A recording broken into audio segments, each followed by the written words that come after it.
Olá, pessoal. Estamos na sexta quinzena e nosso conteúdo será Ecossistemas Brasileiros.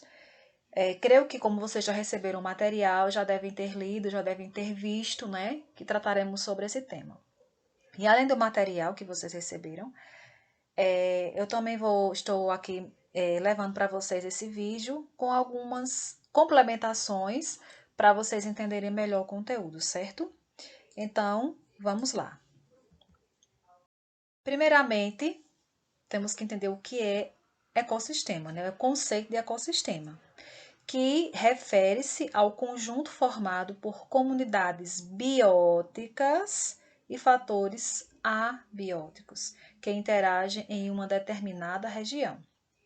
Ou seja, essa interação, essa relação entre esses dois elementos, as comunidades bióticas e os fatores abióticos. Mas precisamos também entender o que são esses dois conceitos. No próximo slide iremos ver com mais detalhe, porém, adiantando, comunidades bióticas, a gente pode dizer que é seres que têm vida. E os fatores abióticos são os seres que não possuem vida, mas que um vai depender do outro. Como, por exemplo, nós somos seres bióticos, somos seres humanos, somos seres vivos. A água é um ser abiótico, é um fator abiótico. Por quê? Porque não tem vida. Mas nós todos precisamos de água para sobrevivermos, né? Tem que ter essa interação, tem que ter essa relação de consumo do ser humano em relação à água. Se não houver, nós morremos, deixamos de ser seres vivos. Então, isso é uma relação entre o ser biótico e abiótico, certo? Qualquer ambiente onde há interação entre os fatores abióticos e os seres vivos é um ecossistema. Então, é simples assim, ecossistema é isso. Então, pode ser, por mais simples que seja, se existir essa relação ali num determinado ambiente, onde seres vivos precisam de seres que não têm vida, já formam um ecossistema, certo? Aqui, como eu havia falado, a gente vai ver seres bióticos e abióticos. E os fatores bióticos e abióticos representam as relações existentes que permitem o equilíbrio do ecossistema. Ou seja, há um equilíbrio, há uma interação, né, entre esses dois seres, fazendo com que haja esse equilíbrio no ecossistema, para que ele sempre se mantenha estável. E os fatores bióticos, como já vimos, correspondem às comunidades vivas de um ecossistema, tudo que tem vida. Aqui nós temos como exemplos as plantas, né? Todos sabemos que as plantas são seres vivos, animais, fungos e bactérias, né? Também os animais precisam da água, precisam do solo, as plantas principalmente precisam do solo para se estabelecerem, precisam da água, então estão todos ligados. E os fatores abióticos são os elementos físicos, químicos ou geológicos do ambiente.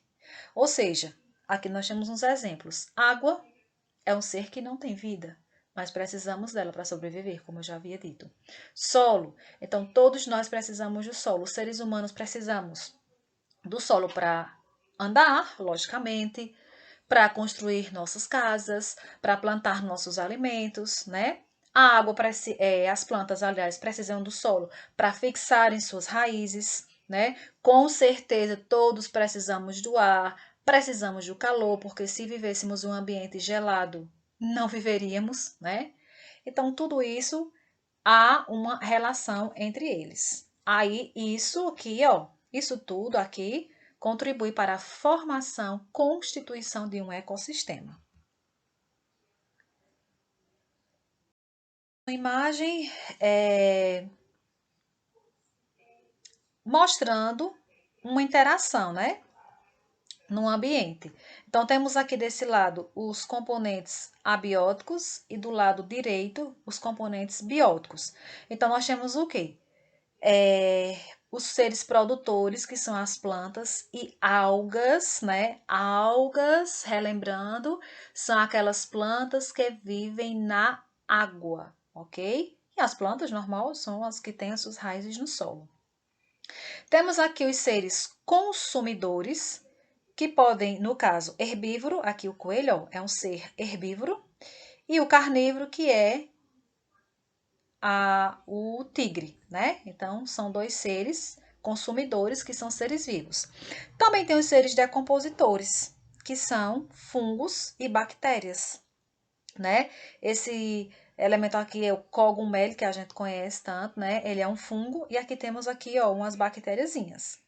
Desse lado, nós temos os componentes abióticos, né? Que são os nutrientes, que tanto as plantas como os animais e os fungos também precisam, né? Energia térmica gerada em cada etapa. Ciclos, nós temos os gases, a água, os minerais, né? Tudo isso aqui, os gases que existem na atmosfera, a água que existe no solo, os minerais que existem também no solo, são seres, ou seja, fatores abióticos. Somente esses que possuem vida. Aí o que é que a gente precisa entender? Que os tipos de clima e de solo são muito variados, o que confere ambientes, diferentes condições ambientais. Sabemos que aqui no Nordeste, por exemplo, a gente tem um clima, né? Estamos vivendo, né, o fim do clima frio, é, mas na maior parte do tempo, do ano, dos meses, nós temos um clima quente, semiárido, não é isso?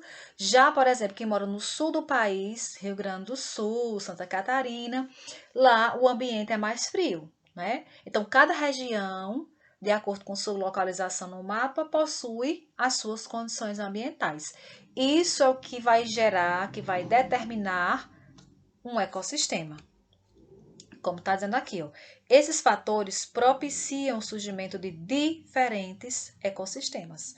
Claro, a gente não vai encontrar plantas típicas aqui do Nordeste, por exemplo, no sul do país, porque as plantas de aqui são adaptadas ao nosso clima, ao nosso lugar. Lá, elas não conseguiriam, do mesmo jeito das plantas de lá, os seres vivos, dos animais de lá também, não conseguiriam sobreviver num clima como o nosso, certo?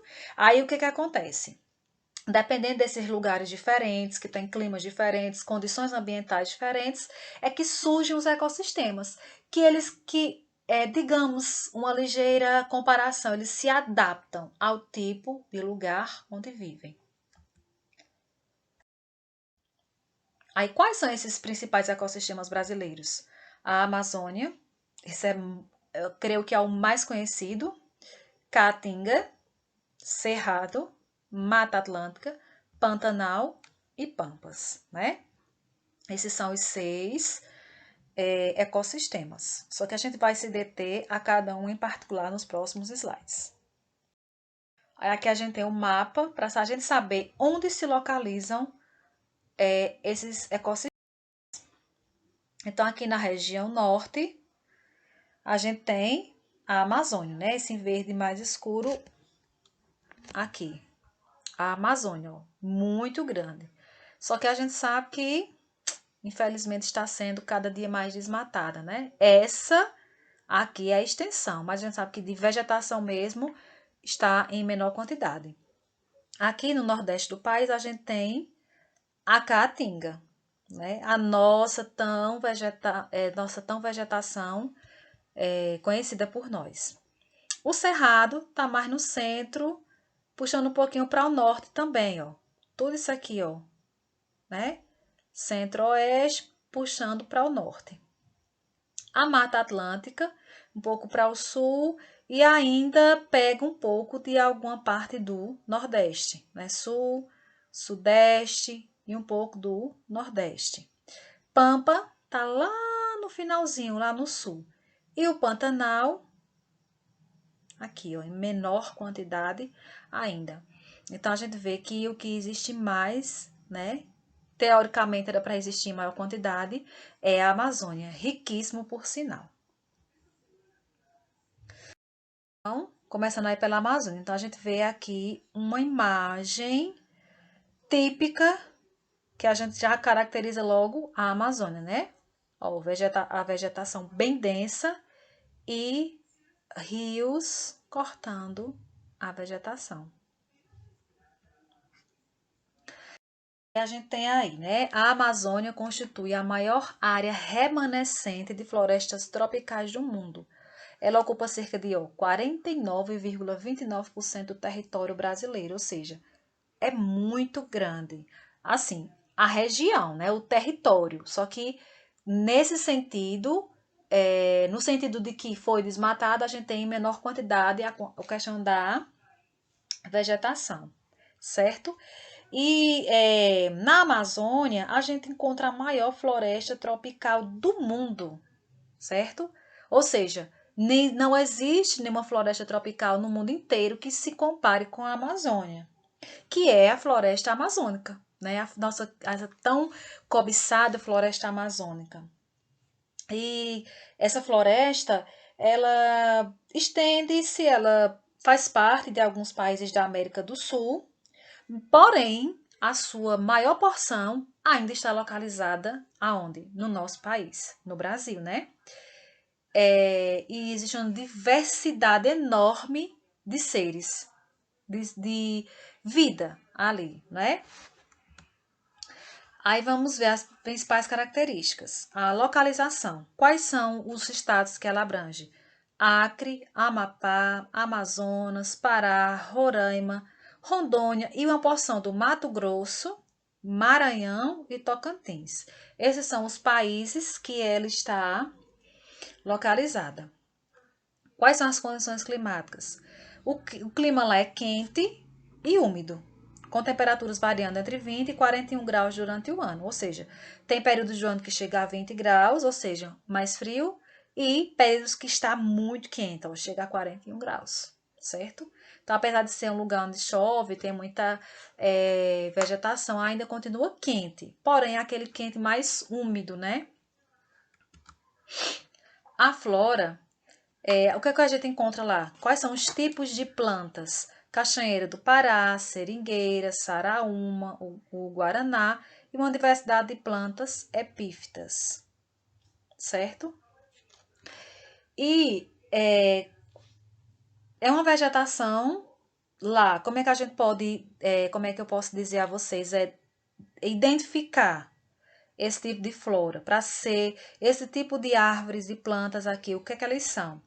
São plantas que em alguns períodos ficam inundados, ou seja, ficam mais abaixo d'água, né? Quando os rios sobem, ficam abaixo d'água. Tem a mata na terra firme, que tem os estratos mais altos, né? As plantas mais altas que não se inundam.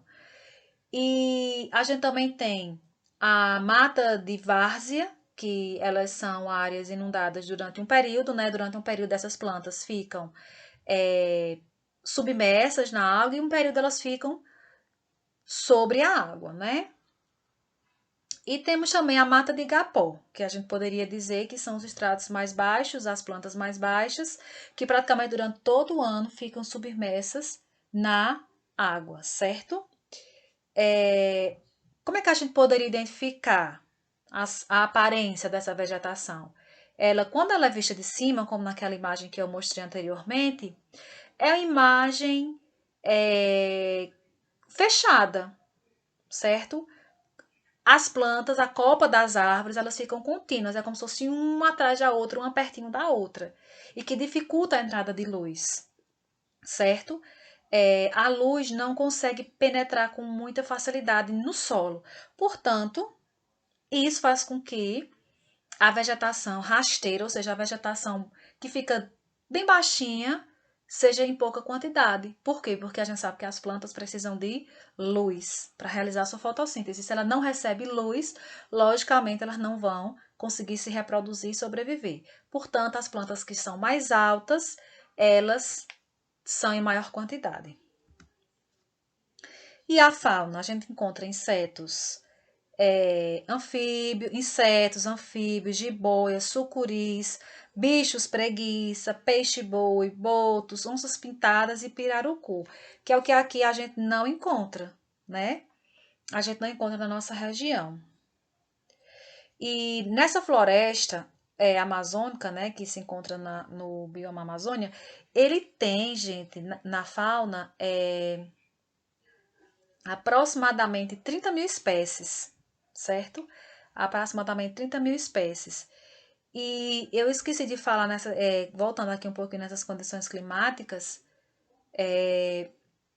a temperatura sofre pouca variação durante o ano, certo? É porque ela geralmente fica quente e úmido, é um clima mais ameno, certo?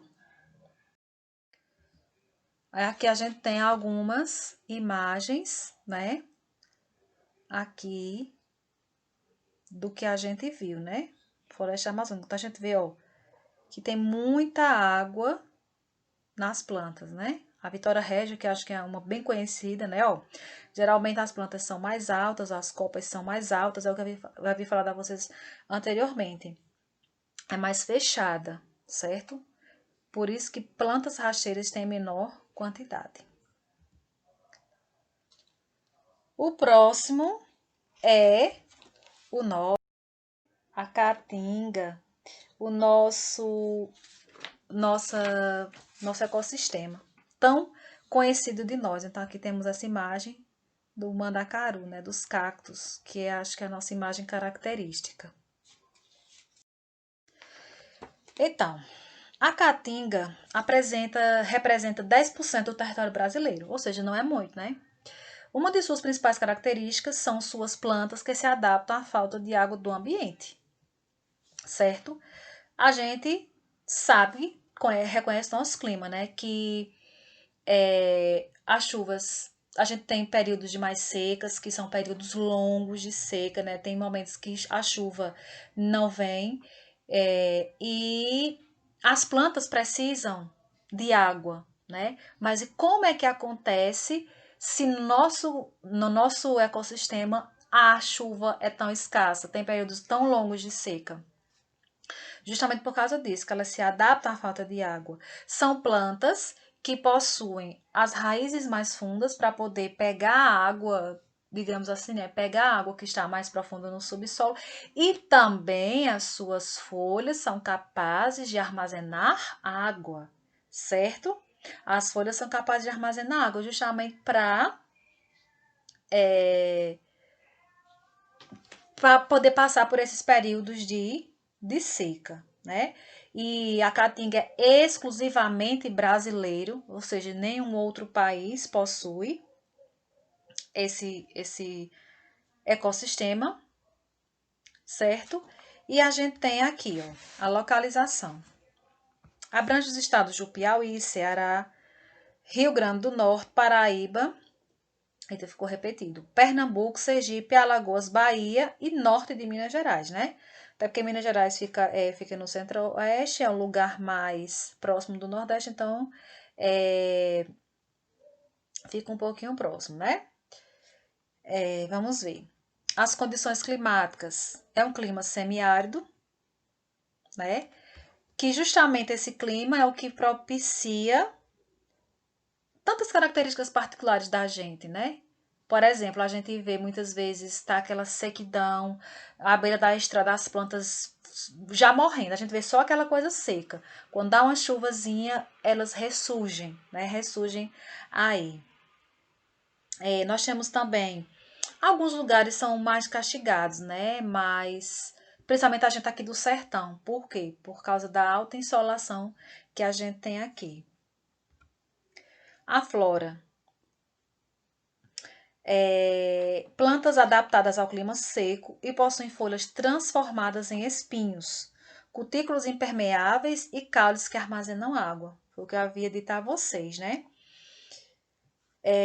Que a gente poderia chamar de xeromorfismo, que é justamente essa adaptação que elas têm. Elas conseguem armazenar água por mais períodos longos de seca que a gente tenha. E tem espécies, né, tem árvores que durante a seca elas perdem suas folhas, né? Mas quando volta a chover, quando volta a ter o inverno novamente, como a gente sabe, elas voltam a florescer. E algumas árvores apresentam também, né, alguns troncos mais tortuosos, Geralmente, eles são formados por arbustos e cactos, mas a gente também tem algumas árvores, né? Maiores. E a fauna, alguns animais típicos da Caatinga são preá, veado, calango, iguanas, onças, macaco prego, né? Que a gente tem muito esse tipo de animal aqui, porque também, assim como as plantas, são animais que conseguem sobreviver no ambiente seco como a gente, né? Como o clima semiárido que aqui foi falado, certo? A gente pode dizer que nós temos uma fauna bem diversificada. Por quê? Que a gente apresenta aqui aproximadamente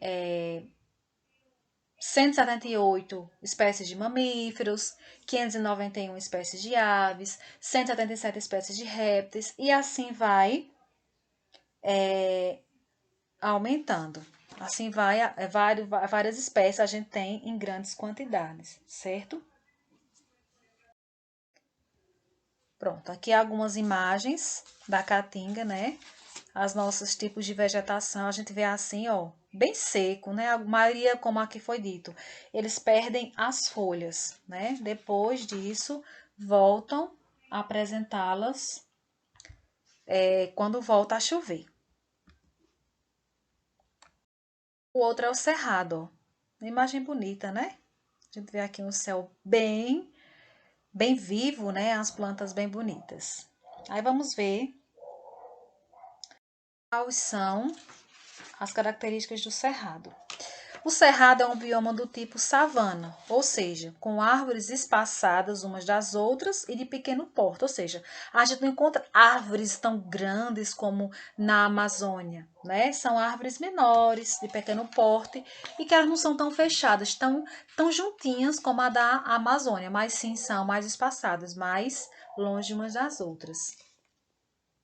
Ele tem aproximadamente 23,9% do território brasileiro. E a gente vê que isso não é uma grande quantidade também, né? Onde é que ele está localizado? Ocupa a região central do Brasil, né? Como a gente viu lá naquelas informações. O clima é relativamente quente, né? Ou seja, o que a gente chama de clima tropical sazonal.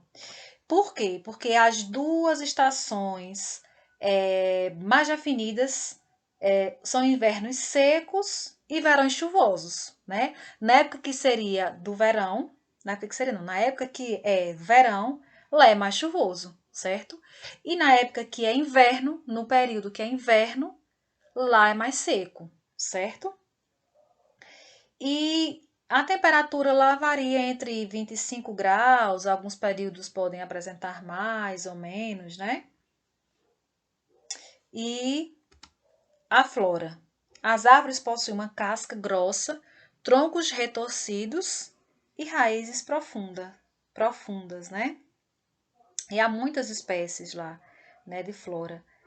Como, por exemplo, ipês, né, que são aquelas árvores coloridas, barbatimão, jatobá. Existem aproximadamente umas 10 mil espécies de vegetais lá no Cerrado.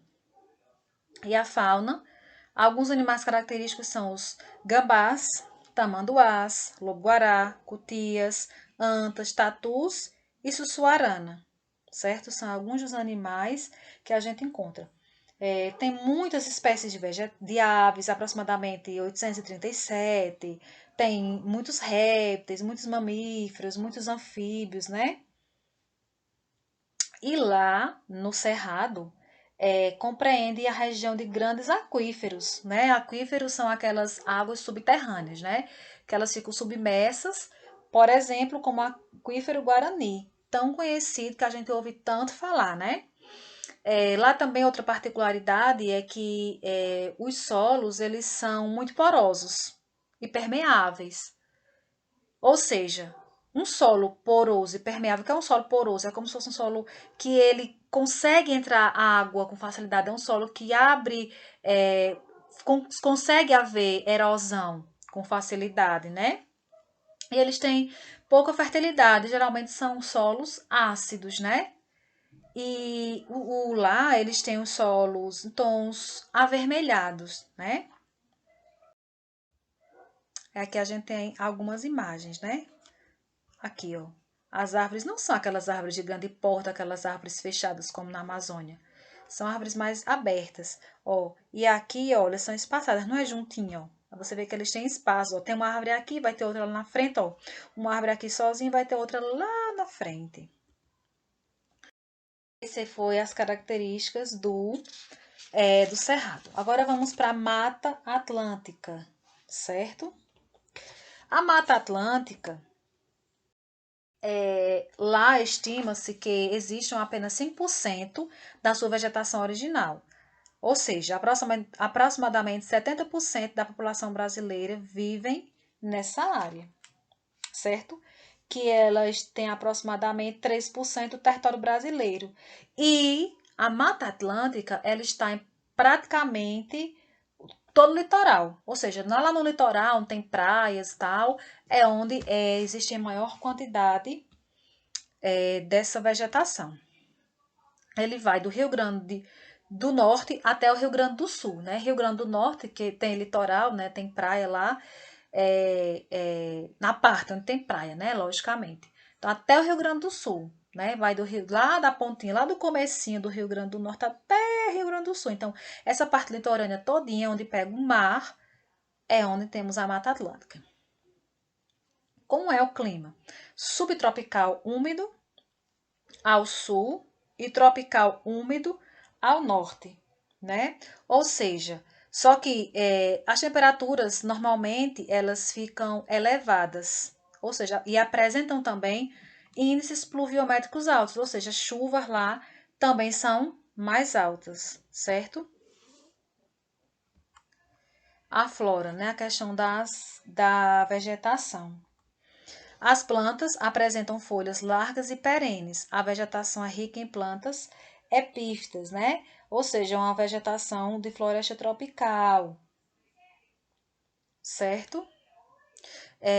Como aqui já foi dito, né? Elas já apresentam folhas. As árvores são de médio a médio porte, não são tão altas assim, certo? A fauna, ou seja, os animais. Eles são representativos da Mata Atlântica, como os jaguatiricas, saguis, mico-leão-dourado, tucanos e papagaios, né? É, tem muitas espécies lá nessa região. Assim como também da flora, né? Que a flora tem aproximadamente 20 mil espécies de vegetais, aproximadamente, né? Aqui a gente tem, ó, tá vendo? Não são árvores que são muito próximas umas às outras. O Pantanal, aqui, ó. A gente remete logo a alagamento. Quando a gente fala em Pantanal, é como se a gente remetesse a alagamento. O Pantanal é considerado a maior planície inundada do Brasil. Possui a maior diversidade de plantas e animais. Muita diversidade, né? Ele tem uma extensão territorial relativamente menor, né, em relação às outras. Como o terreno é plano, isso contribui para que haja planícies mais alagadas, certo? A localização fica no oeste do Mato Grosso e Mato Grosso do Sul, ou seja, não é tão grande assim. É um clima tropical continental, ou seja, ele é quente e úmido também. Também há períodos de seca e chuva, né? E a sua temperatura pode chegar de 0 a 40 graus. Mas a média geralmente fica entre 25 graus, né? Temperatura amena. A flora apresenta poucas espécies endêmicas, ou seja, poucas espécies que eles são típicas dessa região, né? Eles são típicos da região, por quê?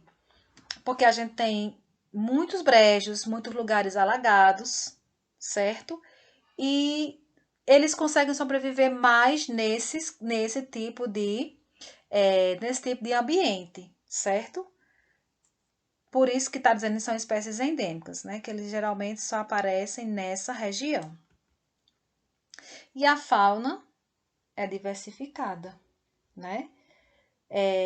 Muitas espécies, né? Tem muitas espécies de aves, mamíferos, répteis. Por exemplo, o cervo do Pantanal, jacaré do Pantanal, tuiuiu, são alguns dos exemplos de animais que vivem lá. Por último, nós temos o Pampa, né? Que é uma região, a última região que a gente vai ver, que foi uma região, que foi, aliás, um ecossistema que inclusive ele foi há pouco tempo, né? Incluído aí. Também chamado de campos sulinos, representa um tipo de pradaria, ou seja, eles têm muitos campos nativos, certo? Muitos campos nativos, porque tem geralmente gramas, né? Muitas gramas, a vegetação é bem baixinha. Predomina do norte do Rio Grande do Sul, né? Só lá na parte do Rio Grande do Sul. É um clima subtropical com as 4 estações do ano bem definidas. Ou seja, todas as estações, o verão, outono, primavera e inverno, elas são bem vistas. Então, no caso, no inverno, lá eles sentem mesmo a questão do frio. No verão, sentem realmente o calor. No outono, que é aquele momento mais de ventanias, onde as folhas caem, né? Aí a primavera, a gente vê que é a época das flores, as flores ficam surgindo. Então, todas essas estações são bem perceptíveis lá, né? Só que o clima que predomina é o subtropical mais frio, né? A gente vê que lá a flora é mais, há um predomínio de gramíneas e arbustos, certo? A vegetação lá é bem uniforme. É como se fosse um tapete, que pode alcançar até 50 centímetros. É como se você visse um tapete assim, ó, de uma vegetação assim, bem bonito. Igual você vê um tapete, aqueles tapetes bem peludinhos, é como se você visse a mesma coisa, só que sendo de grama, né? De arbustos, bem baixinhos mesmo. A fauna, quais são os tipos de animais que a gente encontra lá? A onça pintada, jaguatirica, macaco prego, guariba, tamanduá, ema, perdigão, perdiz, quero-quero, João de Barro, veado campeiro, preá, tucutucos, tucanos, saíras, gaturamos, né? Então, lá a gente vê esse tipo de espécie aqui. Os solos de lá, né? Que também é uma das contribuições para existir esse tipo de ecossistema, ele é mais de baixa fertilidade. Ele é um solo arenoso e por isso que as plantas são mais arbustos e gramíneas, são mais baixinhas. E lá tem muitas bacias hidrográficas, como a Bacia Costeira do Sul e Bacia do Rio da Prata, certo? Então, aqui eu tentei ser o mais breve possível, embora que ainda ficou um pouquinho longo o vídeo, mas são esses os ecossistemas que a gente tem. O livro de vocês também tem o conteúdo que vocês receberam, além do material impresso, né, da atividade, da parte teórica, vocês também têm o livro didático de vocês, e que esses mesmos temas que nós vimos no slide e tem no material de vocês de forma mais resumida, vocês têm no livro bem detalhadozinho. Está lá no índice, vocês vão no índice ou sumário, procurem o tema 3, que é o título é Vida na Terra. Vocês vão ler no capítulo 1, das páginas 76 a 87, o capítulo 2, das páginas 92 a 99, e o capítulo 3, eita gente, perdoem, aqui foi um erro, era capítulo 3, das páginas 102 a 108, certo? Podem no livro, vasculhem, leiam, mastiguem mesmo, investiguem o livro, que tem muita coisa boa lá, bem explicadozinho, muito mais até do que tem no material que vocês receberam e nesse vídeo, certo? Então, Galera, bons estudos para vocês!